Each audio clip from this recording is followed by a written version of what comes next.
Pretty good putt there, Brian. Well, just trying.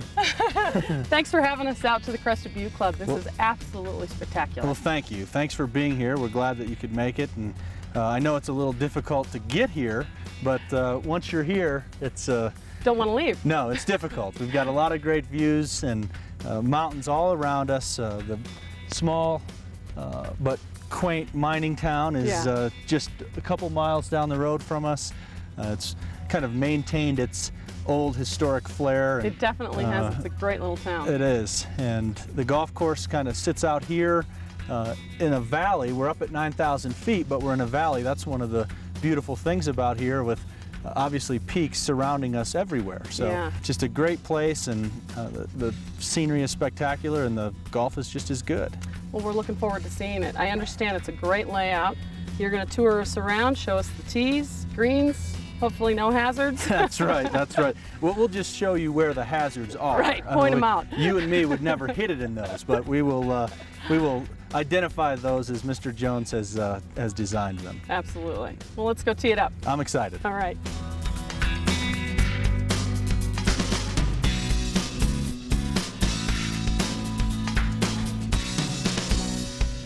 Well, Brian, I think that we've just reached the highest point on the golf course, am I right? You are right.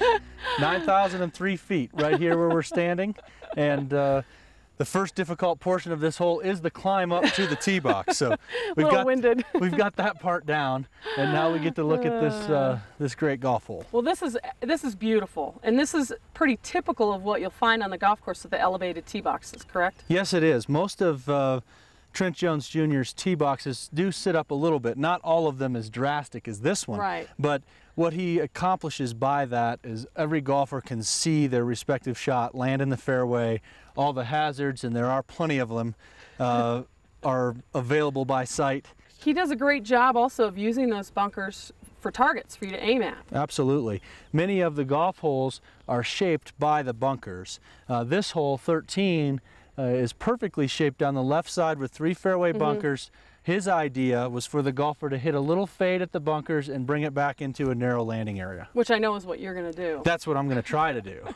Now, the fairways get fairly narrow in the landing area. Yes. Is what I've noticed. Well, there are areas that are wide and forgiving, but if you take the driver, you're going to have to hit it into a smaller space than a 3-wood or a 2-iron or a little more conservative play. That's right, that's right.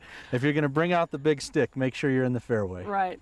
You've got plenty of tees to choose from, 4 sets. Yes. The longest being what yardage? Longest being a little over 7,200 yards, and that's the black tees. Which is a pretty good test of golf with how narrow these fairways are. Certainly. And from the ladies' tees? Ladies' tees just a little over 5,700 yards. Okay, and it's got a very difficult course rating because of probably the narrowness of the fairways and the hazards. Yes. Okay. Both of the ratings for the black tees and all the way up to the red tees are above 73. So it is a difficult test of golf. As you can see, not just the bunkers are hazards, but off the fairway there's plenty of hazard, sagebrush. Yeah. So it's difficult to find it and hit it out of there if you really get it going wild. Well, I know that you're going to hit this one right off that bunker and fade it like you told me. Well, we'll see what happens. Show me the way. Okay. Perfect.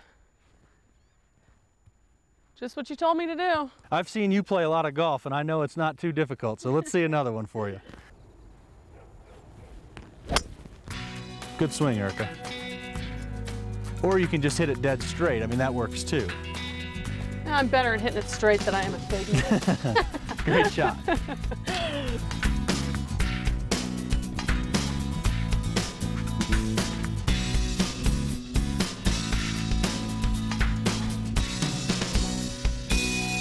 Brian, it's great you don't see a lot of cart paths on this golf course. Well, we enjoyed it. It actually helps speed up play also. Yeah, you get to drive right out here. Easy. Well, good job negotiating that tight tee box, or the fairway shot there.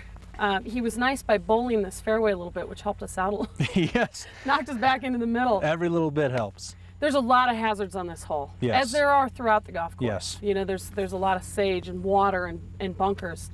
Tell us about it. Well, most of the holes, particularly on the back side, were cut right through the sage. It's a wonderful design feature, very visually appealing, Right. but not so visually appealing when you have to walk in it and find your golf ball. Find your golf ball. But many of the fairways on the back nine are lined with sage, both sides. It really presents a nice shape. Now the front side is more water. Yes, 7 holes on the front have water somewhere. Small streams that meander through the front nine is more of the design feature on the front Right. versus the sage on the back nine. Right.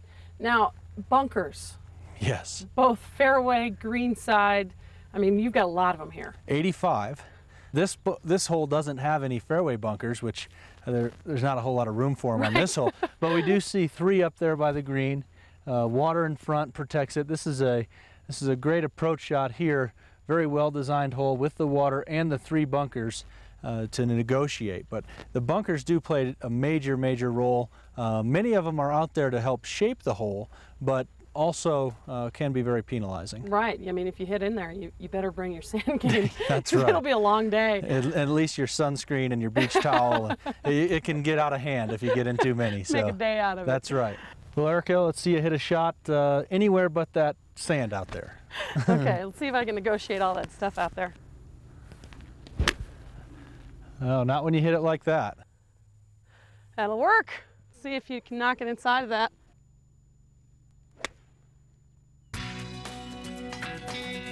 That looks good. Thank you. All right, Let's go putt 'em. well done.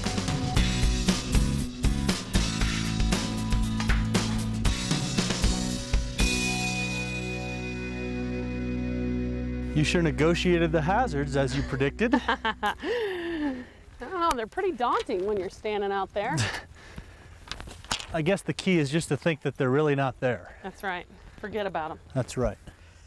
All right. Let's see a 3 here. That would be good.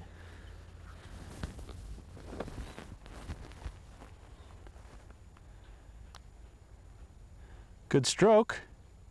All right. Got it. Pressure's on. Oh, I know. This is for lunch, right? I hope not. I'll tell you in a minute.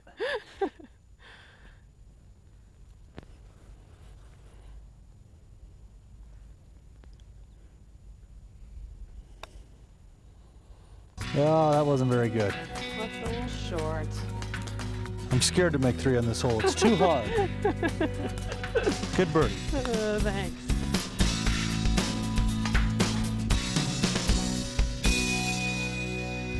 Have a couple of nice shots, Brian. Well, thanks. Yours too. They're both in here pretty good. Now this is a fairly large green, Yes. but that's fairly typical here as well. Most of them are about this size. They are not many real small greens out here.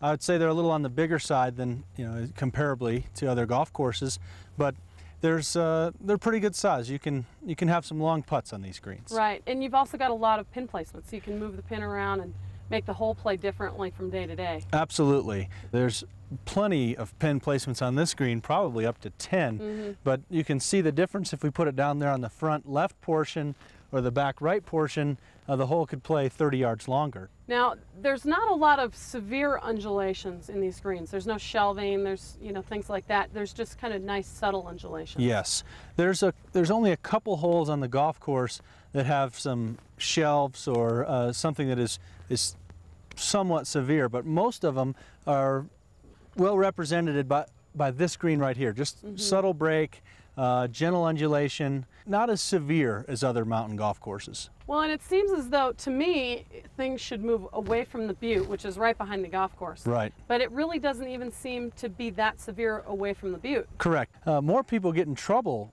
putting when they think it's going to really break hard away from the mountain, Right. As typical with a lot of mountain golf courses. But this one is not quite like that. You have to pay attention to where the butte is. It's not as drastic as other places. Right. Speed of the greens is really nice. It's about Yes. a 10, you Yes, said, right in there. which is great, but you can get them faster. We do get them faster occasionally. I guess we all like to have them up at 12 every now and then just to see what it's like. But we think a good speed for everyday play is right around 10, and that's where we try to keep them. That's great. Knock yours in for me. Okay, I'll try. Make birdie.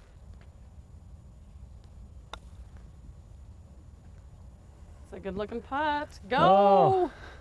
The butte didn't help you quite as much as it thought. No. See, it's not as drastic as it appears. That's right. Tap-in pars are usually good for me, though. Yeah. Ah, did you get it there? We both needed Wheaties. You can tell it's 18. That's right. I'll take it, though. That's right. Good round. Par's always good. Pars are good. Thanks a lot, Brian. This has just been wonderful, wonderful experience. Good. Tell our viewers how we access the golf course, because you guys have a lot of ways to access it. Yes, there are a few different ways that one can play. First way would obviously be membership. We have about 250 members, still memberships available. Right, and you've got beautiful lots and property and, yes. And great views. This area here out at the club is not fully developed, so we do have plenty of opportunities for home sites and also homes. Right.